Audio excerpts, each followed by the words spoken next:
വെറുതെ ഭാര്യയേക്കാൾ അപ്പുറത്തേക്ക് എനിക്ക് തോന്നുന്നു കുറെ കൂടി തെറ്റിദ്ധരിക്കപ്പെട്ട ഷോ ആക്ച്വലി ബിഗ് ബോസ് ആണ്. അതെ അതെ ആണ്. എപ്പോഴും തോന്നിയിട്ടുണ്ടോ ഇതിനൊരു ക്ലാരിറ്റി കൊടുക്കണം, കാര്യങ്ങൾ ക്ലാരിറ്റി കൊടുക്കാൻ ഞാൻ അന്നേ ശ്രമിച്ചിരുന്നല്ലോ. ഞാൻ ക്ലാരിറ്റിക്ക് വേണ്ടിയിട്ടാണ് എൻ്റെ ഫോൺ നമ്പർ വരെ ഞാൻ സോഷ്യൽ മീഡിയയിൽ ഇട്ട ഒരാളാണ്. അപ്പം എൻ്റെ കയ്യിൽ നിന്നൊരു മിസ്റ്റേക്ക് വന്നത് പബ്ലിക് അറിഞ്ഞോ അങ്ങനെ ഒരു പ്രശ്നമായിരുന്നെങ്കിൽ ഞാൻ വിചാരിച്ചത് ഇനി പോകണ്ടായിരുന്നു, അവിടെ പോയതുകൊണ്ടാണല്ലോ ഞാനിങ്ങനെ ചെയ്തത് എന്ന്. ഇത് ഞാൻ അവിടെ ഒരു തെറ്റും ചെയ്തിട്ടില്ല, ഞാൻ അവിടെ ഒരു മിസ്റ്റേക്കും കാണിച്ചിട്ടില്ല. ഞാൻ വളരെ ഹാപ്പി ആയിരുന്നു. എനിക്ക് വീട്ടുകാരെ കാണാൻ പറ്റുന്നില്ല, മോനെ കാണാൻ പറ്റില്ല എന്നുള്ള ഒരു വലിയ പ്രശ്നം ഉണ്ടായിരുന്നുള്ളൂ. അതിനൊപ്പം തന്നെ ഫുക്രുവിൻ്റെ കാര്യത്തിൽ പ്രത്യേകിച്ച് ആടിൻ്റെ അനൗൺസ്മെൻറ്റ് വന്ന സമയത്ത് ഫോട്ടോ ഇട്ട സമയത്ത് ഭയങ്കര വിവാദം വന്നിട്ടുണ്ടായിരുന്നു. ഈ റിയാലിറ്റി ഷോ കഴിഞ്ഞിട്ട് ഞാൻ എൻ്റെ മാക്സിമം ഞാൻ എല്ലാവരുടെ അടുത്തും പറഞ്ഞിട്ടുണ്ട് എന്താണ് അവിടെ സംഭവിച്ചതെന്നും എന്നെക്കൊണ്ട് പറ്റുന്ന വിധത്തിൽ ഞാനിതിനെ തിരുത്താൻ അല്ലെങ്കിൽ ഇതല്ല സത്യം എന്ന് പറയാൻ ഞാൻ മാക്സിമം ശ്രമിച്ചിട്ടുണ്ട്.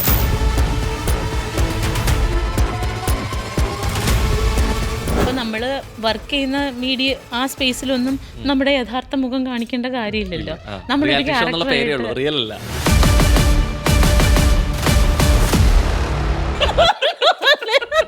ഇതിൽ രണ്ടിലും കള്ളത്തരമൊന്നും നമ്മൾ കാണിക്കുന്നില്ല. അത് അങ്ങനെ ആവശ്യപ്പെടുന്നത് കൊണ്ട് അത് ചെയ്തേ പറ്റുള്ളൂ. ഇല്ലെങ്കിൽ ഞാൻ മാറിയിട്ടുണ്ടെങ്കിൽ എനിക്ക് പകരം വേറൊരു മഞ്ജു പത്രോസ് അവിടെ വരും. ആ മഞ്ജു പത്രോസിൽ നിന്ന് കാലം അനുഭവമൊക്കെ എന്നെ ഒരുപാട് മാറ്റിയിട്ടുണ്ട്. അന്ന് ഞാൻ വളരെ ജെന്യുവനായിട്ട് നിന്ന ഒരാളാണ്. വെറുതെ അല്ല ഭാര്യ എന്ന് പറയുന്ന സമയത്ത് ഞാൻ ചിരിച്ചതും ഞാൻ കരഞ്ഞതും, ചിരിനേക്കാൾ കൂടുതൽ ഞാൻ കരഞ്ഞിട്ടുണ്ടാവുള്ളൂ ആ പ്ലാറ്റ്ഫോമിൽ. അന്ന് ഞാനതായിരുന്നു. ഇത് ഭയങ്കരമായിട്ട് ഇത് ഓവർകം ചെയ്ത് പോകേണ്ട ഒരു സ്റ്റേജ് കൂടെയാണ്. അതൊക്കെ ഞാൻ ഓവർകം ചെയ്തു. എന്നെ കണ്ടിട്ട് തോന്നണില്ലേ ഞാൻ ഓവർകം ചെയ്തെന്ന് പറഞ്ഞാൽ ഒരു ഘട്ടം എത്തുമ്പോൾ നമുക്ക് മനസ്സിലാവും നമുക്ക് വേണ്ടി ഓടാൻ നമ്മൾ മാത്രമേ ഉണ്ടാവുള്ളൂ. എല്ലാവരും ജീവിക്കണം. നാളെ എല്ലാം കഴിഞ്ഞ് കൊച്ചിനെ പഠിപ്പിച്ച് അവനൊരു ജോലിയൊക്കെ ആയിട്ട് എൻജോയ് ചെയ്യാന്ന് പറഞ്ഞിട്ടുണ്ടെങ്കിൽ നമ്മുടെ ജീവിതം തീർന്നു പോയില്ലേ. നമ്മൾ ചത്ത മോളിൽ ചെല്ലുമ്പോഴത്തേന് എന്തിനും ഇങ്ങോട്ട് പോകുന്നതെന്ന് ചോദിക്കാം. അവിടെ ഒന്നുമില്ല, അവിടെ ചെന്നിട്ട് അങ്ങ് ഘോഷിക്കാന്നാണെങ്കിൽ നമ്മൾ തന്നെയുള്ളൂ. അവിടെ അപ്പൊ പല്ലും പൊഴിഞ്ഞ് അവിടെ നിന്നിട്ട് താഴത്തോട്ട് നോക്കി ഇരിക്കാനേ പറ്റും. അത് തിരിച്ചാണെങ്കിലോ മക്കളിൽ നിന്ന് ഇങ്ങോട്ട് അവരെ നമ്മൾ നോക്കും എന്നുള്ളൊരു ഒരു പ്രതീക്ഷയുണ്ടോ? ഒരു പ്രതീക്ഷയില്ല. എനിക്ക് എന്നെ നോക്കുകയും വേണ്ട. പക്ഷേ അത് എന്റെ വീടാണ്. എനിക്ക് വയസ്സാകുമ്പോ ഇങ്ങനെ തിന്നു കുടിച്ചിരുന്ന് ജീവിക്കണം. പറയല്ലോ പന്നീടെ മോനെ. ഇത്രയും വേഷങ്ങളൊക്കെ ചെയ്തു, എന്തുകൊണ്ട് അമ്മയിലില്ലാത്ത? വീണ്ടും അമ്മയിലില്ലാത്തവർക്ക് എന്തോരം അവസരങ്ങൾ വരുന്നുണ്ട്. അമ്മയിൽ ഉണ്ടാവുന്നതുകൊണ്ട് കൂടുതൽ അവസരങ്ങൾ വരും. അങ്ങനെയും ഞാൻ കണ്ടിട്ടില്ല.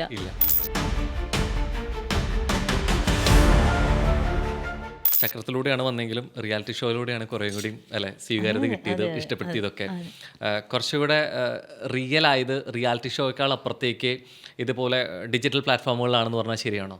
തുറന്നു പറയാനുള്ള കുറച്ചുകൂടെ റിയൽ ആയി മാറിയത് ആയിരിക്കും. കാരണം എന്താന്ന് വെച്ചാല് ഇപ്പൊ നമ്മള് വർക്ക് ചെയ്യുന്ന മീഡിയ ആ സ്പേസിലൊന്നും നമ്മുടെ യഥാർത്ഥ മുഖം കാണിക്കേണ്ട കാര്യമില്ലല്ലോ. നമ്മളൊരു റിയാലിറ്റി ഷോയുടെ കാര്യമാണോ? അല്ല റിയാലിറ്റി ഷോയിലായിരുന്നു. എനിക്ക് തോന്നുന്നു എനിക്ക് തോന്നുന്നു എനിക്കൊരു 2 ഘട്ടം ഉണ്ടെന്ന് തോന്നിയിട്ടുണ്ട്. റിയാലിറ്റി ഷോയിൽ ഞാൻ എസ്കലേറ്റർ കണ്ടിട്ട് ആ മാളിൽ കയറാതെ തിരിച്ചു പോയ ഒരാളാണ് ഞാൻ. എനിക്കറിയില്ലായിരുന്നു എങ്ങനെയാണ് അവിടെ കയറണ്ടേ. എനിക്ക് എസ്കലേറ്ററിൽ കയറാൻ വെറുതെ അല്ല ഭാര്യയുടെ ടൈമില്ല.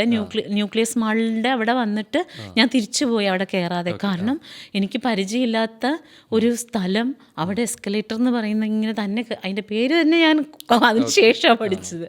അങ്ങനെ ഒരു സാധനം. അപ്പം തന്നെ ഞാൻ സിമീനെ വിളിച്ചു, മോളെ നീ ഇവിടെ എവിടെയെങ്കിലും ഉണ്ട്. അന്ന് ഞങ്ങൾ അത്ര കൂട്ടൊന്നുമല്ല. റിയാലിറ്റി ഷോയിൽ ഒരുമിച്ച് കൂട്ടാണ്.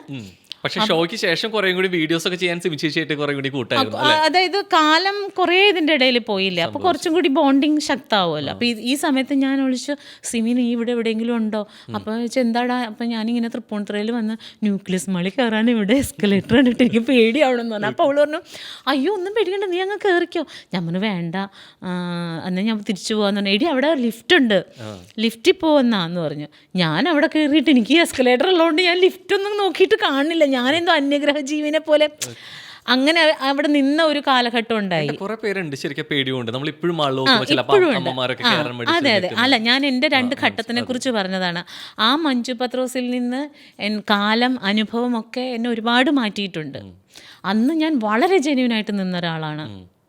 ഈ വെറുതെ അല്ല ഭാര്യ എന്ന് പറയുന്ന സമയത്ത് ഞാൻ ചിരിച്ചതും ഞാൻ കരഞ്ഞതും, ചിരിനേക്കാൾ കൂടുതൽ ഞാൻ കരഞ്ഞിട്ടുണ്ടാവുള്ളൂ ആ പ്ലാറ്റ്ഫോമിൽ. അന്ന് ഞാനതായിരുന്നു. അങ്ങനെ തന്നെ ഇപ്പോഴും ആരെങ്കിലും വെറുതെ ഭാര്യയേക്കാൾ അപ്പുറത്തേക്ക് എനിക്ക് തോന്നുന്നു കുറെ കൂടി തെറ്റിദ്ധരിക്കപ്പെട്ട ഷോ ആക്ച്വലി ബിഗ് ബോസ് ആണ്. അതെ അതെ. ആ വ്യാഖ്യാനങ്ങൾ മാറ്റണം, തിരുത്തണം എന്ന് പറ്റാത്തൊരു തലത്തിലോട്ട് മാറിയിരുന്നു. അത് ഭയങ്കരമായിട്ട് മാറി. എപ്പോഴും തോന്നിയിട്ടുണ്ടോ ഇതിനൊരു ക്ലാരിറ്റി കൊടുക്കണം, ക്ലാരിറ്റി കൊടുക്കാൻ ഞാൻ അന്നേ ശ്രമിച്ചിരുന്നല്ലോ. ഞാൻ ക്ലാരിറ്റിക്ക് വേണ്ടിയിട്ടാണ് എൻ്റെ ഫോൺ നമ്പർ വരെ ഞാൻ സോഷ്യൽ മീഡിയയിൽ ഇട്ട ഒരാളാണ്. പക്ഷെ ആ ശ്രമം വിജയിച്ചോ? മാറ്റപ്പെടുത്താൻ പറ്റിയിട്ടുണ്ട്?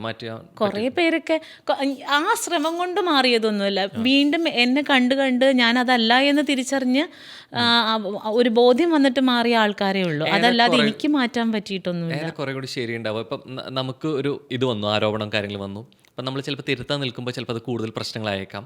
മറിച്ച് അവിടെ നിന്ന് അങ്ങോട്ട് കുറേ അധികം പ്രൊജക്റ്റിൽ കണ്ടു ചേച്ചിയുടെ റിയൽ എന്താണ്, അത്രയും ജെന്യൂൻ ആയിട്ടുള്ള പേഴ്സൺ ആണെന്നുള്ളത് മാറ്റി പറഞ്ഞു തുടങ്ങി. അപ്പം നമുക്ക് ബാക്ക് ടു ബാക്ക് ഇത്ര ഇത് വരുമ്പോൾ ആളുകൾ വർക്കിനെ പറ്റിയാണ് സംസാരിക്കുന്നത്, അതിനെപ്പറ്റി നല്ല കാര്യങ്ങൾ സംസാരിച്ചുകൊണ്ടിരിക്കുന്നത്. ഞാനത് എടുത്തു പറയാൻ കാരണം അതിനൊപ്പം തന്നെ ഫുക്രുവിൻ്റെ കാര്യത്തിൽ പ്രത്യേകിച്ച് ആടിൻ്റെ അനൗൺസ്മെൻറ്റ് വന്ന സമയത്ത്, ഫോട്ടോ ഇട്ട സമയത്ത് ഭയങ്കര വിവാദം വന്നിട്ടുണ്ടായിരുന്നു. അതിൻ്റെ ഒരു ഷോയിൽ തന്നെ പ്രൊഡ്യൂസർ തന്നെ ചോദിച്ചു, വിജയ് ബാബു തന്നെ ഫുക്രുവിനോട് ചോദിക്കുന്നു, നിന്നോട് എന്താണ് ഇത്രയും ശത്രുത, നിന്റെ ഫോട്ടോ എന്തിനാണ് ഇത്രയും തെറിവിളികൾ വരുന്നതെന്ന് ചോദിക്കുന്നു. അപ്പൊ ഇതിന്റെ ഇടയ്ക്ക് ചിലപ്പോൾ ഫുക്രു ഒരുപാട് സജീവമായിട്ട് ചിലപ്പോൾ ഇതിന്റെ ഇടയ്ക്ക് പ്രൊജക്ടുകൾ വന്നില്ലായിരിക്കാം. ഇതൊരു കാരണമായി തോന്നുന്നുണ്ടോ?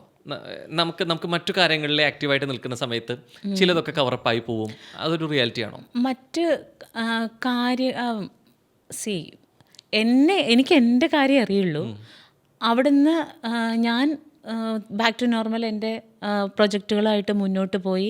ഇതിൻ്റെ ഇടയിൽ ഇൻ്റർവ്യൂസ് വരും, നമ്മുടെ കാര്യങ്ങൾ നമ്മൾ തുറന്നു പറയും. പക്ഷേ ഇതിനൊക്കെ അപ്പുറത്തേക്ക് ഈ റിയാലിറ്റി ഷോ കഴിഞ്ഞിട്ട് ഞാൻ എൻ്റെ മാക്സിമം ഞാൻ എല്ലാവരുടെ അടുത്തും പറഞ്ഞിട്ടുണ്ട് എന്താണ് അവിടെ സംഭവിച്ചതെന്നും. എന്നെക്കൊണ്ട് പറ്റുന്ന വിധത്തിൽ ഞാനിതിനെ തിരുത്താൻ, അല്ലെങ്കിൽ ഇതല്ല സത്യം എന്ന് പറയാൻ ഞാൻ മാക്സിമം ശ്രമിച്ചിട്ടുണ്ട്. അത് ചിലപ്പോൾ 1000 പേരോട് പറഞ്ഞാൽ 10 പേർക്ക് മനസ്സിലായിട്ടുണ്ടാവാം. പിന്നെ എല്ലാവരും മനസ്സിലാക്കാൻ പറ്റില്ല. ഇപ്പോഴും വന്ന് ഈ കമൻസ് ഇടുന്ന ആൾക്കാരൊക്കെ ഉണ്ട്. ഫുക്രു ഇല്ലേ എന്നൊക്കെ ചോദിച്ചിട്ട് കമൻ്റ് ഇടുന്ന ആൾക്കാരൊക്കെ ഉണ്ട്. അതിനൊക്കെ കണ്ടില്ല എന്ന് വെക്കുന്നത് തന്നെയാണ് നല്ലത്. പക്ഷേ ഈ ഇത്രയും ഞാൻ എഫേർട്ട് എടുത്തിട്ടുണ്ട് ഇതിന് വേണ്ടിയിട്ട്. കാരണം ഞാൻ വല്ലാതെ തെറ്റിദ്ധരിക്കപ്പെട്ടു പോയ ഒരാളാണ്. അപ്പം എനിക്ക് ഇത്ര ചെറിയൊരു പയ്യനോട് അത് എനിക്കൊരു മകനുള്ളതല്ലേ, എനിക്കിപ്പോഴും അത് പറയാൻ തന്നെ എനിക്ക് പ്രയാസമാണ്. അങ്ങനെ ഒരിക്കലും നമ്മൾ ചിന്തിക്കില്ലല്ലോ. അപ്പോൾ ഞാനത് പറഞ്ഞത് എന്നെ സ്നേഹിക്കുന്നവർക്ക് വേണ്ടിയിട്ടാണ്. എന്നെ ചുറ്റിപ്പറ്റി ഒരുപാട് മനുഷ്യരുണ്ട്. അപ്പോൾ അവർക്ക് വേണ്ടിയിട്ട് ഞാനിത് മാക്സിമം, പ്രത്യേകിച്ച് എൻ്റെ മോൻ, മാക്സിമം ഞാൻ ശ്രമിച്ചിട്ടുണ്ട്. ആ ശ്രമത്തിൽ കുറേ പേർക്കൊക്കെ മനസ്സിലായിട്ടുണ്ടാകും, കുറേ പേർക്ക് മനസ്സിലായിട്ടുണ്ടാവില്ല. പിന്നീട് നമ്മളെ കാണുകയാണ് അവരങ്ങനെയുള്ളൊരു സ്ത്രീ അല്ല എന്ന് നമ്മുടെ പെരുമാറ്റവും നമ്മുടെ രീതികളും നമ്മുടെ സംസാരവും ഒക്കെ മനസ്സിലാക്കിച്ചിട്ടുണ്ടാവും. എന്തായാലും അന്നുണ്ടായ ദേഷ്യം ഇന്നെനിക്ക് എന്നോട് പലർക്കും ഇല്ല എന്നുള്ളത് എനിക്കറിയാം. അതെ അതെ, തീർച്ചയായിട്ടും. അതുകൊണ്ട് ഞാൻ നേരത്തെ അങ്ങനെ പറഞ്ഞതും. ആ ഷോയ്ക്ക് ശേഷം തോന്നിയിട്ടുണ്ടോ പോവണ്ടായിരുന്നു എന്നുള്ളത്? ഇല്ല, അങ്ങനെ തോന്നിച്ചിട്ടില്ല. കാരണം അങ്ങനെ തോന്നിക്കാനായിട്ട് അപ്പം എൻ്റെ കയ്യിൽ നിന്നൊരു മിസ്റ്റേക്ക് വന്ന് അത് പബ്ലിക് അറിഞ്ഞ് അങ്ങനെ ഒരു പ്രശ്നമായിരുന്നെങ്കിൽ ഞാൻ വിചാരിച്ചു തീമേ പോകണ്ടായിരുന്നു, അവിടെ പോയതുകൊണ്ടാണല്ലോ ഞാനിങ്ങനെ ചെയ്തത് എന്ന്. ഇത് ഞാൻ അവിടെ ഒരു തെറ്റും ചെയ്തിട്ടില്ല, ഞാൻ അവിടെ ഒരു മിസ്റ്റേക്കും കാണിച്ചിട്ടില്ല. ഞാൻ വളരെ ഹാപ്പി ആയിരുന്നു. എനിക്ക് വീട്ടുകാരെ കാണാൻ പറ്റുന്നില്ല, മോനെ കാണാൻ പറ്റില്ല എന്നുള്ള ഒരു വലിയ പ്രശ്നം ഉണ്ടായിരുന്നുള്ളൂ. എനിക്കതിന് തക്കതായിട്ടുള്ള പ്രതിഫലം കിട്ടിയിരുന്നു. അതുകൊണ്ട് ഞാനൊരു വീട് വെച്ചു. പിന്നെ ഞാൻ എന്തിനാണ് ഒരു സൈഡിൽ നടക്കുമ്പോഴും നമുക്ക് ഇവിടെ കുറേ നേട്ടങ്ങളെക്കാൾ കൂടുതൽ ഒരു 10 പേര് വിമർശിക്കുമ്പോൾ 100 പേര് എന്നെ സ്നേഹിക്കാൻ എനിക്ക് എപ്പോഴും ഉണ്ടായിട്ടുണ്ട്. ഞാൻ എപ്പോഴും ആലോചിച്ചിട്ടുണ്ട്, ഞാനെന്തോ ഭയങ്കര ഭാഗ്യം ചെയ്തൊരു സ്ത്രീയാണ്, ഭയങ്കര ഭാഗ്യമുള്ള ഒരാളാണ്. കാരണം നമ്മളെ ഇപ്പം ഞാനൊരു സാധാരണക്കാരിയാണ്. അപ്പോൾ എന്നെ ഒരു സാധാരണ ഒരാൾ ഇച്ചിരി നന്നായിട്ടൊക്കെ പോകുമ്പോൾ പലർക്കും അത് ഉൾക്കൊള്ളാൻ ഇച്ചിരി ബുദ്ധിമുട്ടൊക്കെ ഉണ്ടാകും. പക്ഷെ എൻ്റെ കേസിൽ അങ്ങനേ ആയിരുന്നില്ല. എല്ലാവർക്കും എനിക്ക് ഒരുപാട് സ്നേഹം കിട്ടിയിട്ടുണ്ട്. ഞാൻ അറിയാത്ത ഒരുപാട് മനുഷ്യരുടെ സ്നേഹം എനിക്ക് കിട്ടിയിട്ടുണ്ട്. ഒരുപാട് പേര് അവരുടെ ഭയങ്കര വിഷമം ഒന്നെന്നോട് സംസാരിക്കുമോ, എൻ്റെ ചേച്ചിയെ പോലെയാണ് എനിക്കൊരു കാര്യം പറയാനുണ്ടെന്നൊക്കെ പറഞ്ഞിട്ട് എനിക്ക് ഇപ്പോഴും ഞാൻ കാണിച്ചു തരാം എൻ്റെ ഫോണിൽ മെസ്സേജസ് ഉണ്ട്. എന്തോ അങ്ങനെയല്ല, ഒരു അവരോടുള്ള ഭയങ്കരമായിട്ടുള്ള സ്നേഹവും ട്രസ്റ്റൊക്കെ എനിക്ക് കിട്ടിയിട്ടുണ്ട്. അത് ഞാൻ ഭയങ്കര ഭാഗ്യമുള്ള ഒരാളായിട്ട് എനിക്ക് ഫീൽ ചെയ്തിട്ടുണ്ട്. ഓരോരുത്തർ എന്തെല്ലാം ചെയ്താലാണ് ഒരു വ്യക്തി, അല്ലെങ്കിൽ ഞാൻ കഴിഞ്ഞ ദിവസം പറഞ്ഞത് എന്ത് ഭാഗ്യം ചെയ്തിട്ടാണാവോ ഞാനിവിടെ വന്ന് നിൽക്കുന്നത്, ഇത്രയും ആളുകൾ സ്നേഹിക്കുന്നില്ലേ, അതെന്തൊരു ഭാഗ്യമാണ്. ഇത്രയും നെഗറ്റീവ്സ് വന്നിട്ട് ഇപ്പോഴും ജോലി ചെയ്യുന്നില്ല. ടാലന്റ് കൂടെ വലിയ കാര്യമാണ്. നമ്മൾ പറയുന്ന ഭാഗ്യം കൊണ്ടൊന്നും നിലനിൽക്കുക എന്നുള്ള സംഭവത്തിന് ഒരു പരിധിയുണ്ട്. ടാലന്റ് കൂടെ ഉണ്ടാവുമ്പോൾ തന്നെയാണ് അത് പൂർണ്ണമാവുക. നേരത്തെ പ്രൊഫഷണൽ ലൈഫിന്റെ കേസിൽ പറഞ്ഞു 2 ഇന്നിങ്സ് ഉണ്ടായിരുന്നു എന്നുള്ളത് അല്ലെ, റിയാലിറ്റി ഷോന്. ശരിക്കും ഒരു പേഴ്സണൽ ലൈഫിലും അങ്ങനെ തന്നെയാണോ? 2 ഇന്നിങ്സ് ഉണ്ടോ? ഓ പിന്നെ പേഴ്സണലി ഈ പറഞ്ഞ പോലെ 2 മഞ്ജുവാണ്. മഞ്ജു 40കൾക്ക് മുമ്പുള്ള മഞ്ജു, 40കൾക്ക് ശേഷമുള്ള മഞ്ജു. എന്താ ശരിക്കും ഒരു പോയിന്റ് എന്താ ശരിക്കും ഈ 2 സെക്കൻഡ് ഇന്നിങ്സ് ഒരു സ്റ്റാർട്ടിങ്ങിന്റെ? മറ്റതെന്താണെന്നറിയോ, ഒരാളില്ലെങ്കിൽ ഞാൻ എങ്ങനെ ജീവിക്കും? എനിക്ക് പേടിയാണ്, ജീവിക്കാൻ എനിക്ക് പേടിയാണ്. ഞാൻ എന്ത് ചെയ്യും? ഞാൻ അങ്ങനെയൊക്കെ ആലോചിച്ച് തന്നെ കരഞ്ഞുകൊണ്ടിരുന്ന സമയം ഉണ്ടായിട്ടുണ്ട്. എന്തെന്ന് ആലോചിച്ച്. ഇപ്പം അങ്ങനെയുള്ള ചിന്തകളൊന്നുമില്ല. അപ്പം വിചാരിക്കും ഇഷ്ടംപോലെ പൈസ ആയാലോ ഒന്നുമല്ല. ഇഷ്ടംപോലെ ഇപ്പോഴും അക്കൗണ്ട് നോക്കി അതിനും പൈസ ഒന്നും ഉണ്ടാവില്ല. ഇപ്പൊ പൈസ ഉള്ളത് ഇൻവെസ്റ്റ്മെന്റ് ഇല്ലടാ, കടം ഇതിലൊന്നും ഞാൻ ഒരു കള്ളത്തില്ല. എനിക്ക് ഒരു ഇൻവെസ്റ്റ്മെന്റും ഇല്ല. വീട് വെച്ചു, അതിന്റെ കടങ്ങൾ തീർക്കണം. മോനെ ഒരാളെ പഠിപ്പിക്കുന്നുണ്ട്, അവന് നല്ല ചിലവുണ്ട്. ബാംഗ്ലൂരാണ് പഠിക്കുന്നത്. അപ്പം അവന് പൈസയുടെ ചിലവുണ്ട്. പിന്നെ എൻ്റെ കാര്യങ്ങളുണ്ട്. അല്ലാതെ ചിട്ടി വട്ടി അങ്ങനെയൊക്കെയുള്ള സാധനങ്ങളുണ്ട്. ഇല്ല ഇല്ല ഇല്ല എന്നുവെച്ചാൽ ബർണാച്ചൻ കുഞ്ഞിനെ വിളിക്കും, ഓ സംസാരിക്കും, കാണാൻ പോവാറൊക്കെ ഉണ്ട്. അതൊന്നും അല്ല ഇല്ലാന്ന് വെക്കാൻ ഞാൻ ആരുമല്ല. അങ്ങനെയൊന്നുമില്ല. ഞങ്ങൾ തമ്മിൽ ഇൻ ടച്ച് ഇല്ലാന്ന്.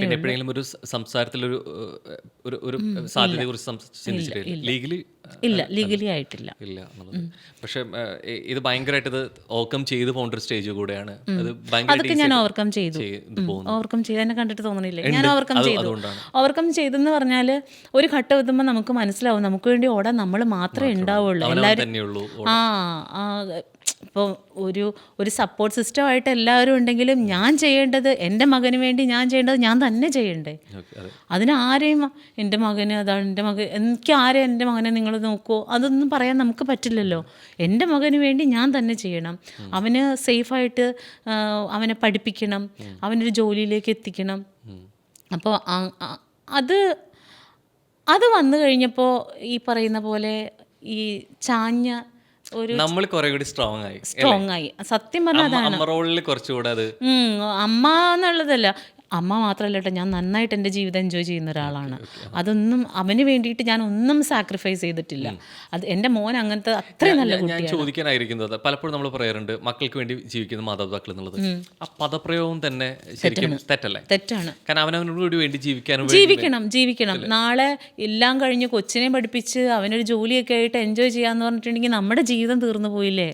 നമ്മൾ ചത്ത മോളി ചെല്ലുമ്പോഴത്തേന് എന്തിനും ഇങ്ങോട്ട് പോകുന്നതെന്ന് ചോദിക്കും. അവിടെ ഒന്നുമില്ല, അവിടെ ചെന്നിട്ട് അങ്ങ് ഘോഷിക്കാൻ നമ്മൾ തന്നെയുള്ളൂ. അവിടെ അപ്പൊ പല്ലും പൊഴിഞ്ഞ് അവിടെ നിന്നിട്ട് താഴത്തോട്ട് നോക്കി ഇരിക്കാനേ പറ്റുള്ളൂ.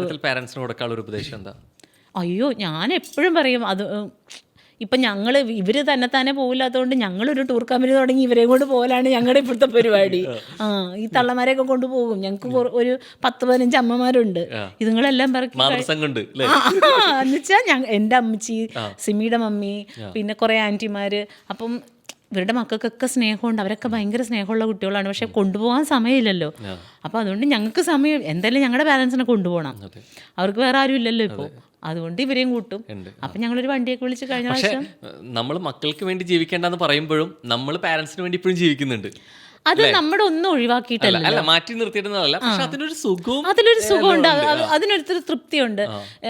ഈ മക്കൾക്ക് വേണ്ടി ജീവിക്കണമെന്ന് പറയാൻ എന്തോ ഔദാര്യം പോലെയാണത്. അതിന്റെ ആവശ്യമൊന്നുമില്ല. മക്കൾക്ക് വേണ്ടി ഫുൾ ടൈം ജീവിക്കേണ്ട കാര്യമില്ല. അവർക്ക് ചെയ്യേണ്ട കാര്യങ്ങൾ ചെയ്തു കൊടുത്തിട്ട് നമുക്ക് വേണ്ടിയിട്ട് കുറച്ച് സമയം മാറ്റി വെക്കണം. അത് തിരിച്ചാണെങ്കിലോ, മക്കളിൽ നിന്ന് ഇങ്ങോട്ട് അവർ നമ്മൾ നോക്കുമെന്നുള്ളൊരു പ്രതീക്ഷയുണ്ടോ? ഒരു പ്രതീക്ഷയില്ല. എനിക്ക് എന്നെ നോക്കുകയും വേണ്ട. എൻ്റെ സീരിയസ്ലി ഇപ്പോൾ പറയും, അതിപ്പോൾ പറയണമെന്ന് പറയും. അല്ല, ഞാൻ ഇപ്പോഴും അവനോട് പറഞ്ഞിട്ടുണ്ട്, അമ്മേനെ അതായത് ഇപ്പം മോൻ്റെ അമ്മ എന്തായിരിക്കും ചിന്തിക്കണേന്നറിയോ?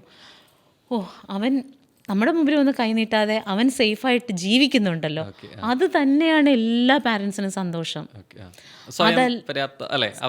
നിങ്ങൾ സ്വന്തം കാലിൽ നിൽക്കണം, നിങ്ങൾ നന്നായിട്ട് ജീവിക്കണം, നിങ്ങൾ ഹാപ്പി ആയിട്ട് ജീവിക്കണം, അപ്പം നമുക്ക് ഓക്കെയാണ്.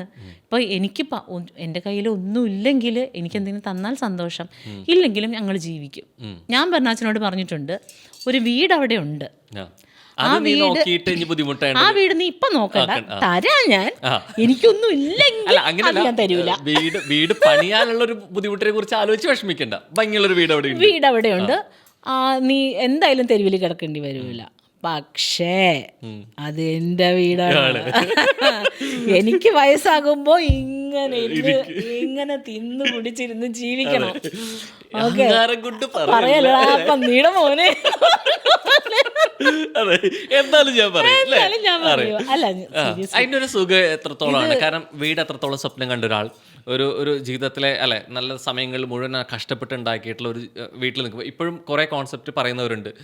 നമ്മൾ വാടകക്കാരായിട്ടിരിക്കുന്നത് നല്ലത്, വീട്ടിൽ ഇത്രയും ഡെഡ് മണിയാണ്, അത് ഇത്ര ഇൻവെസ്റ്റ് ചെയ്യേണ്ട കാര്യമില്ല എന്നൊക്കെ പറയുമ്പോഴും ഇതിൻ്റെ ഒരു സുഖവും ലഹരിയും വേറെ അല്ലേ?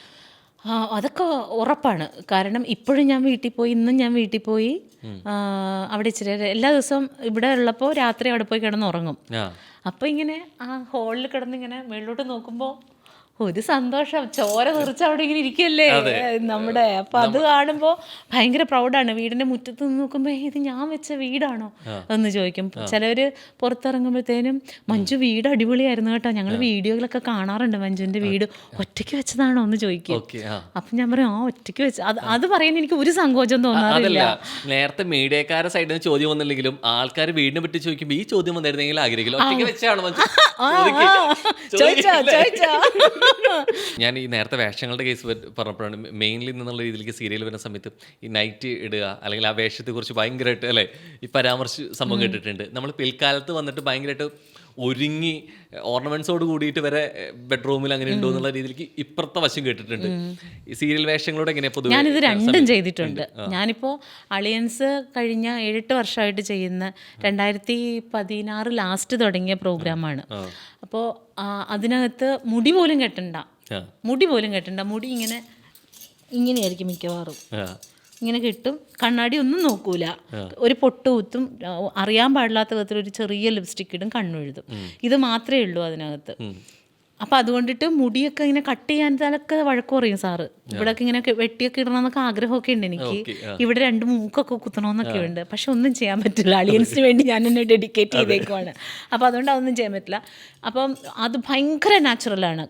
ഞാൻ കീറിയ നൈറ്റിയൊക്കെ ഇട്ടിട്ടുണ്ട്, ഇവിടെ കീറിയിട്ട് കൈ വെച്ച് തുന്നി വെച്ചിട്ട് അതുവരെ ഇട്ടിട്ടുണ്ട് ഞാൻ. അങ്ങനെ അഭിനയിച്ചിട്ടുമുണ്ട്. ഇതേപോലെ ബെഡ്റൂമിൽ പട്ടുസാരി ഉടുത്തും അഭിനയിച്ചിട്ടുണ്ട്. ഇവിടെ എന്താണെന്ന് വെച്ചാൽ ആർട്ടിസ്റ്റിനെ സംബന്ധിച്ച് ഇതിൽ രണ്ടിലും കള്ളത്തരമൊന്നും നമ്മൾ കാണിക്കുന്നില്ല. അത് അങ്ങനെ ആവശ്യപ്പെടുന്നത് കൊണ്ട് അത് ചെയ്തേ പറ്റുള്ളൂ. ഇല്ലെങ്കിൽ ഞാൻ മാറിയിട്ടുണ്ടെങ്കിൽ എനിക്ക് പകരം വേറൊരു മഞ്ജു പത്രോസ് അവിടെ വരും. അല്ലാതെ അല്ല, പ്രാക്ടിക്കൽ ആവണല്ലോ നമ്മൾ. അവർക്കതാണ് വേണ്ടത്. ഇതെങ്ങനെയാണ്, ഇതിപ്പോൾ എല്ലാവരും കുറ്റം പറയില്ലേ, സീരിയല് പട്ടുസാരി ഉടുത്ത്. പക്ഷേ ഈ സീരിയലിന് റേറ്റിംഗ് ഉള്ളൂ. റേറ്റിംഗ് എവിടെ നിന്ന് വരുന്നതാ? ഇവിടുത്തെ ആളുകൾക്ക് അത് കാണാനാണ് ഇഷ്ടം. ഈ ആളുകൾ തന്നെ വന്നിട്ട് അത് ചോദ്യം ചെയ്യുകയും ചെയ്യും. നിങ്ങളെന്താ അങ്ങനെ ചെയ്യണമെന്ന് പറയും. നാളെ ഒന്ന് നൈറ്റ് ഇട്ട് നോക്കി ഒരാളും ആ സീരിയൽ കാണാനുണ്ടാവില്ല. ഇവിടെ അങ്ങനെ ചെയ്യുന്ന ഡയറക്ടേഴ്സ് ഒക്കെ ഉണ്ട്, പക്ഷെ കംപ്ലീറ്റ് ചെയ്യാൻ പറ്റില്ല. ഓ, തീർച്ചയായിട്ടും തോന്നിയിട്ടുണ്ട്. അതുകൊണ്ട് ഡയലോഗ് പ്രസന്റേഷനിലെങ്കിലും ഒക്കെ നമ്മൾ നാച്ചുറൽ ആവാൻ ശ്രമിക്കും. പിന്നെ ഭയങ്കരമായിട്ട് നമ്മുടെ എത്തിക്സിന് തീരെ യോജിക്കാത്ത കാര്യങ്ങൾ ചോദിക്കും. ഞാൻ അന്ന് തന്നെ ഞാൻ പറഞ്ഞില്ലേ, സെറ്റിൽ വെച്ച് കണ്ടിട്ട് അതുവരെ ബാക്കി എല്ലാവരും എന്തോ കാര്യങ്ങളൊക്കെ ചോദിക്കുന്ന സമയത്ത് മഞ്ജുചേച്ചി ഭയങ്കര കൂളായിട്ട് ഇരിക്കുകയാണ് അവിടെ. എന്നിട്ട് ഓൾ ഓഫ് സഡൻ വന്ന് ടേക്കിൻ്റെ സമയത്ത് വന്ന സമയത്ത് മഞ്ജുചേച്ചി അതിന് മുമ്പായിട്ട് കാര്യം ചോദിക്കുകയും ചെയ്തു. പെട്ടെന്ന് ഡയലോഗ് കയറ്റി ചെയ്ത് മഞ്ജുചേച്ചി പറയുന്നുണ്ട്. അതിലെ സെൽഫ് ഇംപ്രവൈസേഷൻ വരുന്നുണ്ട്, ഡയലോഗ് കയറി പറയുന്നുണ്ട്. അപ്പം ഇത് പെട്ടെന്ന് ഇങ്ങനെ, അതായത് ആദ്യമേ ആർട്ടിസ്റ്റ് ഇല്ലാത്ത ഒരാൾ റിയാലിറ്റി ഷോ, മുമ്പ് സിനിമ ചെയ്തിട്ടുണ്ടെങ്കിലും റിയാലിറ്റി ഷോ നിന്ന് പിന്നെ അവിടെ നിന്ന് അങ്ങോട്ട് പ്രൊജക്റ്റിലായി വന്നതാണ്. അപ്പോൾ ഈ പെട്ടെന്ന് ഡയലോഗ് ക്യാച്ച് ചെയ്തിട്ട് ബൈഹാർട്ട് ചെയ്യാനും അത് പറയാനും അതെങ്ങനെയാന്ന് എനിക്കും സത്യത്തിൽ. പക്ഷെ എനിക്ക് പെട്ടെന്ന് പറയാറുണ്ടാവില്ല കുറെ പേര് അത്. എനിക്ക് എന്റേത് മാത്രമല്ല, എനിക്ക് ഓപ്പോസിറ്റുള്ള ആൾക്കാരുടെ ഡയലോഗ് ഒക്കെ ഓർമ്മയുണ്ടാവും. പക്ഷേ എനിക്കിന്ന് ഇന്നലെ എന്തായിരുന്നു ബ്രേക്ക്ഫാസ്റ്റിനൊന്നും ആലോചിച്ച് നോക്ക്, കിട്ടൂല. എനിക്കിത് മാത്രമേ ഓർമ്മയുണ്ടാവുള്ളൂ. അതെന്തുകൊണ്ടാണെന്ന് എനിക്കറിയില്ല. അതുപോലെ ഇപ്പോൾ നമ്മൾ സ്ക്രിപ്റ്റ് വായിച്ച് ഒരു 1-2 പ്രാവശ്യം സ്ക്രിപ്റ്റ് വായിച്ചത് അവിടെ വെക്കും. പിന്നെ ഈ പറഞ്ഞ പോലെ എന്തെങ്കിലുമൊക്കെ ഒരു കാര്യം അതിന് വേണ്ടിയിട്ട് ഇൻപുട്ട് ചെയ്യണം എന്നൊക്കെ ഇങ്ങനെ മനസ്സിൽ വിചാരിക്കും. പക്ഷേ ചെയ്യാൻ നിൽക്കുമ്പോഴായിരിക്കും ചിലപ്പോൾ ഇങ്ങനെ ഒന്ന് ചെയ്ത് നോക്കാമെന്ന് പറഞ്ഞിട്ട് ആ മൊമെൻറ്റിലായിരിക്കും അങ്ങനെ എനിക്ക് തോന്നാറ്. ചിലപ്പോൾ അത് ചെയ്യുമ്പോൾ അറിയാതെ അങ്ങ് വരുന്നതായിരിക്കും, പക്ഷെ അത് നന്നാവാറുണ്ട്. അത് ചിലപ്പോൾ ദൈവത്തിൻ്റെ ഒരു അനുഗ്രഹമായിരിക്കും. അല്ലെങ്കിൽ എനിക്ക് ഈ ഡയലോഗ് ഇത്ര ഓർമ്മ നിൽക്കണം എങ്ങനെയാണെന്ന് ഞാൻ തന്നെ ചിന്തിച്ചിട്ടുണ്ട്. കാരണം വേറെ ഒരു കാര്യം എനിക്ക് ഓർമ്മയില്ല. പക്ഷെ എനിക്ക് പേടിയുണ്ട്, ഇത് എനിക്ക് മറന്നു പോകും, ഇനി മറവി വരുമോന്ന്. എനിക്ക് ഭയങ്കര മറവിയാണ്. ഇപ്പം ഈ പറയുന്ന ഇൻസിഡന്റ് എനിക്ക് ഓർമ്മയേ ഇല്ല. എന്നാണ് സംഭവിച്ചതെന്ന് പോലും എനിക്ക് അറിഞ്ഞൂടാ. കൊല്ലത്താ? കൊല്ലത്ത് ഞാൻ എന്തിനാണ് വന്നത്? ഞാൻ തന്നെയാണോ? സീരിയലിന്റെ ഷൂട്ടിന്റെ സമയത്ത്? ഓ, വീട്ടിൽ വെച്ചിട്ട്. അപ്പൊ അതിക്കടെയൊക്കെ ഞങ്ങൾ കളിച്ചിരിച്ചൊക്കെ നടക്കും. ഭയങ്കര കളിച്ചിരിച്ചിരുന്നിട്ട് ടേക്കിന് വരുന്ന സമയത്താകുമ്പോഴേക്കും പെട്ടെന്ന് എന്നുള്ള രീതിയിലേക്ക് വന്ന് ചെയ്യുന്ന സംഭവം ഉണ്ടായിരുന്നു. ഇത്രയും വേഷങ്ങളൊക്കെ ചെയ്തു, എന്തുകൊണ്ട് അമ്മയിലില്ലാത്ത? വീണ്ടും അമ്മയിലില്ലാത്തത് ഇതാണ് കാരണം. ഒന്ന്, അതൊരു ഹ്യൂജ് എമൗണ്ട് അവിടെ ഇത് ചെയ്യണം, രജിസ്ട്രേഷൻ ഫീസ്. ഞാൻ എൻ്റെ ഇത് ഇപ്പൊ കാണിക്കും കേട്ടോ. അല്ല, ഒന്ന് അതാണ്. എനിക്ക് ആ പൈസ കൊണ്ട് ഒരുപാട് കാര്യങ്ങൾ ചെയ്യാനുണ്ട്. അപ്പം അത്രയും ലാവിഷാവാൻ എനിക്ക് പറ്റില്ല. ഏറ്റവും മെയിനായിട്ടുള്ള കാര്യം അത് തന്നെയാണ്. പിന്നെ ഈ പറഞ്ഞ പോലെ അമ്മയിലില്ലാത്തവർക്ക് എന്തോരം അവസരങ്ങൾ വരുന്നുണ്ട്. അങ്ങനെയും ഞാൻ കണ്ടിട്ടില്ല. അമ്മയിലുള്ള എന്തോരം, ഇപ്പം അമ്മയുടെ മീറ്റിംഗ് ഒക്കെ കാണുമ്പോഴത്തേനും കാണുന്നതല്ലേ, എന്തോരം ആർട്ടിസ്റ്റുകൾ അല്ലാതെ ഇരിക്കുന്നുണ്ട്. അപ്പം അതൊരു മാനദണ്ഡമായിട്ട് എനിക്ക് ഫീൽ ചെയ്തിട്ടില്ല. എന്നെ ഇതിനു വേണ്ടി വഴക്കം പറഞ്ഞായിരുന്നു, എന്തിനാ ഇങ്ങനെ ആവശ്യമില്ലാത്ത കാര്യമൊക്കെ പോയി അവിടെ പോയിരുന്ന് പറയണേന്ന് ചോദിച്ചായിരുന്നു. പിന്നെ നീ എന്തിനാ എന്നോട് ചോദിച്ചേ? അയ്യ, അതും പറയാ ഞാൻ ഇനി. സഹപ്രവർത്തകരുടെ ഭാഗത്തുനിന്ന് ചോദിച്ചു. അല്ല, അങ്ങനെ അത് ഇപ്പോൾ ഫോൺ ചെയ്ത് ഇൻ്റർവ്യൂ വന്ന ഉടനെ ഫോൺ ചെയ്ത് അങ്ങനെയൊന്നുമല്ല. ഒരു സദസ്സിൽ വെച്ച് കണ്ടപ്പോഴത്തേക്കും തലയ്ക്കൊരു കയറണം, ഈ ആവശ്യമില്ലാത്തതൊക്കെ എന്തിനിങ്ങനെ പറയാൻ പോണത് നീ എന്നിങ്ങനെ സംസാരിച്ചു. ആരും അത്ര ക്രൂരൊന്നുമല്ലല്ലോ, എല്ലാവർക്കും സ്നേഹമല്ലേ. അതെ, സൗഹൃദമാണ് അല്ലേ. പക്ഷേ ഈ സൗഹൃദം നമുക്കൊപ്പം നിൽക്കുന്നത് തോന്നിക്കുകയും, ഇപ്പൊ ചിലപ്പോൾ നമുക്ക് ഇൻഡസ്ട്രിയിൽ തന്നെ ആയിരിക്കാം, ചിലപ്പോൾ അല്ലാതെ ആയിരിക്കാം, നമുക്ക് ഒപ്പം ഉണ്ടെന്നുള്ള തോന്നൽ ഭയങ്കരമായിട്ട് ഇവർ തരും. പക്ഷെ മാറി നിന്ന് കഴിഞ്ഞ് കഴിഞ്ഞാൽ പിന്നെ അത് പറയുന്നതും മറിച്ചൊന്നായിരിക്കും എന്ന് പറഞ്ഞ പോലെ നമുക്കത് പിന്നീട് വേറെ ആളെന്ന് കേൾക്കേണ്ട സാഹചര്യങ്ങളൊക്കെ വരും. അങ്ങനെയൊന്നും എനിക്ക് വന്നിട്ടില്ല. വന്നോ എന്നുള്ളതല്ല ഞാൻ ചോദിച്ചത്. അപ്പോൾ ഈ സൗഹൃദങ്ങൾ പറയുന്ന പ്രശ്നങ്ങളും ഇതിലുണ്ട് എന്ന് പറഞ്ഞാൽ അല്ല. പക്ഷേ അതായത് ഈ സുഹൃത്ത് എന്ന് പറയുമ്പോഴത്തേനും നമ്മൾ ഈ കണ്ണി കാണുന്നവരെല്ലാവരും, ഇപ്പം നീ എൻ്റെ സുഹൃത്താണോ? അല്ല, ഇപ്പം മാത്രമല്ലേ നമുക്കറിയുള്ളൂ. അപ്പം അങ്ങനെ കാണുന്നവരെല്ലാവരും സൗഹൃദം ആകുന്നതിൻ്റെ പ്രശ്നമാണത്. സുഹൃത്ത് എന്ന് പറയുന്നതിന് ഭയങ്കര അർത്ഥമുണ്ട്. എല്ലാവർക്കും അത് ആവാൻ പറ്റില്ല, എല്ലാവർക്കും എല്ലാവരും ആപ്ലിക്കബിൾ ആവില്ല. സൗഹൃദം എന്ന് പറയുന്നതിനകത്ത് എനിക്കത് ഭയങ്കര ഇമ്പോർട്ടൻ്റ് ആണ്. സുഹൃത്ത് എന്ന് പറഞ്ഞാൽ എന്തായിരിക്കണം എന്നുള്ളതിന്. അല്ലാതെ ഇപ്പോൾ സുഹൃത്ത് എന്നതിനെ മനുഷ്യേച്ചി കൊടുക്കുന്ന ഒരു നിർവചനം എന്താ? ഭയങ്കരമായിട്ടുള്ള ട്രസ്റ്റാണത്. ഏതവസ്ഥയിലും നമ്മുടെ കൂടെ ഉണ്ടാവും. ആരൊക്കെ പറഞ്ഞാലും, ഇപ്പം എനിക്ക് എത്ര സുഹൃത്തുണ്ടെന്ന് വെച്ചാൽ എനിക്ക് 1-2 പേരേ ഉള്ളൂ സുഹൃത്തുക്കൾ. അത് അവർ ആരൊക്കെ ഇനിയിപ്പോൾ പ്രധാനമന്ത്രി വന്ന് ക്വസ്റ്റ്യൻ ചെയ്താലും പറയും, അത് സാറേ അത് അവൾ അങ്ങനെ പറഞ്ഞുകൊണ്ടാണ് ഇതിങ്ങനെ, അവളുടെ പ്രശ്നമല്ല എന്ന് ഉറപ്പായിട്ടും പറയും. എനിക്ക് വേണ്ടി അവർ സംസാരിച്ചിരിക്കും. നമ്മൾ ചെയ്ത കള്ളത്തറാണെങ്കിലും നമ്മൾ ചെയ്യുന്ന ചെറ്റത്തറാണെങ്കിലും സുഹൃത്ത്. അങ്ങനെയല്ല, അത് നീ അങ്ങനെയല്ല. നമുക്ക് വേണ്ടി നിലകൊള്ളുന്ന, അല്ലാതെ ഒരു വലിയ ഇൻസിഡന്റ് ഉണ്ടാകുമ്പോഴത്തേനും സുഹൃത്താന്ന് പറഞ്ഞപ്പോൾ നോക്കുമ്പോൾ അവൻ ആദ്യം ഇറങ്ങി ഓടിയിട്ടുണ്ടെങ്കിൽ അവന് സുഹൃത്തല്ല. അതാ ഞാൻ പറഞ്ഞേ. ഇപ്പം പറയും എനിക്ക് ഒരുപാട് സുഹൃത്തുണ്ടെന്ന് പറയും. അങ്ങനെ ഒരുപാട് സുഹൃത്തുക്കളില്ല മനുഷ്യർക്ക്. ഒരുപാട് സുഹൃത്തുക്കൾ എന്ന് പറയുന്നത് ഭയങ്കര ഒരു കാര്യമായിട്ടാണെന്നുണ്ടെങ്കിൽ അധികം സുഹൃത്തുക്കളില്ല എന്ന് പറയുന്നതാണ് ഭയങ്കര എന്തോ സംഭവം അല്ലേ. മറ്റേത് കുറെ സുഹൃത്തുക്കൾ എന്ന് പറയുന്നത് ഭയങ്കര കാര്യമായിട്ട് പറഞ്ഞ ആൾക്കാർ. സൗഹൃദങ്ങളൊക്കെ ഉണ്ട്, പക്ഷെ വളരെ ഡീപ്പായിട്ടുള്ള സൗഹൃദങ്ങൾ എനിക്ക് കുറവാണ്. എല്ലാവരും സുഹൃത്തുക്കളൊക്കെ തന്നെയാണ്, പക്ഷെ ഒരു ഘട്ടത്തിനപ്പുറത്തേക്ക് അവർക്ക് പ്രവേശനം ഇല്ലല്ലോ നമുക്ക്. നേരത്തെ പറഞ്ഞൊരു കാര്യമുണ്ട്, ഇപ്പം അടുത്തറിഞ്ഞപ്പോൾ വിഗ്രഹം ഉടഞ്ഞു എന്നുള്ളത്. ആ വിഗ്രഹം ഉടഞ്ഞു ഞാൻ ചോദിക്കുന്നില്ല, പക്ഷെ അതിനപ്പുറത്തോട്ട് നമുക്ക് അത്രത്തോളം അടുപ്പം ഇല്ലാതിരുന്നിട്ട് അടുത്തറിഞ്ഞപ്പോൾ ഈ ഒരു മനുഷ്യൻ എന്തൊരു സ്വീറ്റാണ്, അല്ലെങ്കിൽ എന്ത് നല്ലൊരു മനുഷ്യനാണ് എന്ന് തോന്നിപ്പിച്ചൊരു വ്യക്തിത്വം ആരായിരുന്നു ശരിക്കും? അതൊക്കെ ഒരുപാട് പേര് ആർട്ടിസ്റ്റുകളിൽ ആരായിരിക്കും? അങ്ങനെ പെട്ടെന്ന് വെച്ചാൽ എനിക്ക് ആലോചിക്കണോടെ മറവിയുള്ളതാ എനിക്ക്. ഡയലോഗ് ആണെങ്കിൽ ഇപ്പൊ ചെറവറ പറയും. ചെറുപറ പറഞ്ഞാല്. അങ്ങനെ ആരോ ഉണ്ടായിരുന്നല്ലോ ഈ കഴിഞ്ഞ ദിവസം നമ്മൾ ചിന്തിച്ച്, ഞാൻ പറയുകയും ചെയ്തു. ആ അങ്ങനെ ഒരു ദുഷ്ടനാണെന്നല്ല, പക്ഷെ ഗദ്ദാഫിനെ പുറത്തു നിന്ന്, ഗദ്ദാഫി ഇല്ലേ, ആ അവനെ പുറത്തു നിന്ന് ഞാൻ പല ഇന്റർവ്യൂസിലൊക്കെ കണ്ടപ്പോൾ ഈ ചെറുക്കിച്ച് ജാടയാണോ, അയ്യോ ഭയങ്കര പാവം കുട്ടിയാണ്. ഞാനൊരു ഇന്റർവ്യൂവിന് ചെന്നിരുന്ന് കഴിഞ്ഞപ്പോഴാണ് മനസ്സിലായത്, ഒന്ന് ഗദ്ദാഫിന് നമ്മളിങ്ങനെ ഇതിനകത്ത് കാണുമ്പോൾ ഇച്ചിരി വലിയ ഒരാളെ പോലെ എനിക്ക് തോന്നുന്നു. ചെന്നപ്പോൾ ഒരു ഇച്ചിരി ഉള്ള കുട്ടി, പ്രായമൊന്നുമില്ല, ചെറിയ മോൻ.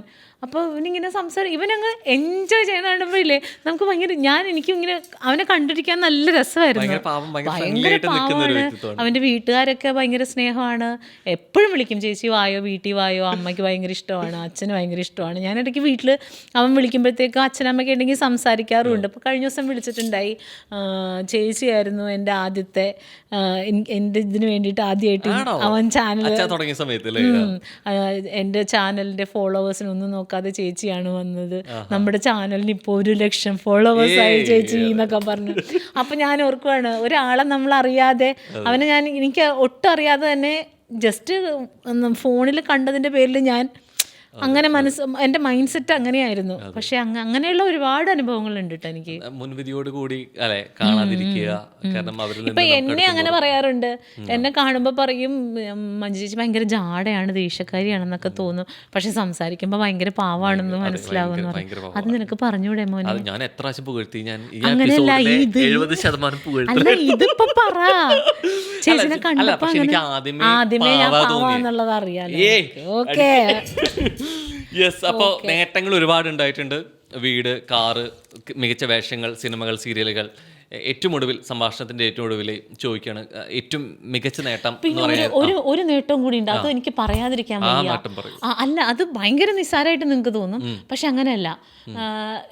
ശരിക്കും പറഞ്ഞാൽ ഈ വെറുതെ അല്ല ഭാര്യയുടെയൊക്കെ ടൈമിൽ എനിക്ക് ഡ്രസ്സ് ഉണ്ടായിരുന്നില്ല, എനിക്ക് ഡ്രസ്സില്ല, എനിക്ക് സാരി ഇല്ല. സിമിയുടെ മമ്മിയുടെയൊക്കെ സാരി, അങ്ങനെ ആരെങ്കിലുമൊക്കെ തരുന്ന സാരി ഉടുത്തിട്ട് എനിക്ക് 2-3 സാരി ഉണ്ടായിരുന്നുള്ളൂ. അതിൻ്റെ ഒരു വാശിയാണോന്നറിയില്ല, ഇന്ന് എനിക്കൊരു 300-400 സാരി ഉണ്ട്, നിറയെ ഡ്രസ്സ് ഉണ്ട്. എൻ്റെ ഡ്രസ്സ് വയ്ക്കാൻ സ്ഥലമില്ല എനിക്ക്. ഇന്നതേ ഹോളിക്ക് വേണ്ടി അല്ല ഞാൻ പറയാം, അത് എന്നെ സംബന്ധിച്ചൊരു നേട്ടമാണ് കേട്ടോ. എനിക്ക് ഇങ്ങനെ കൊതി മാറ്റിയിടാനായിട്ട് ഒരുപാട് ഡ്രസ്സുണ്ട്, അതൊരു ഭയങ്കര സന്തോഷമാണ്. നമ്മളെപ്പോഴും പറയില്ല, വസ്ത്രം ഭക്ഷണം പാർപ്പിടം എന്ന് പറഞ്ഞ പോലെ അല്ലെ, അത് നമുക്ക് എപ്പോഴും അത് നമ്മുടെ ബേസിക്. അതില്ലാതിരുന്ന ഒരാൾക്ക് അത് എനിക്കിപ്പോൾ ഒരു ഇത് വേണമെങ്കിൽ ഞാനത് മേടിക്കാനുള്ള ഒരു പ്രാപ്തി എനിക്കായല്ലോ.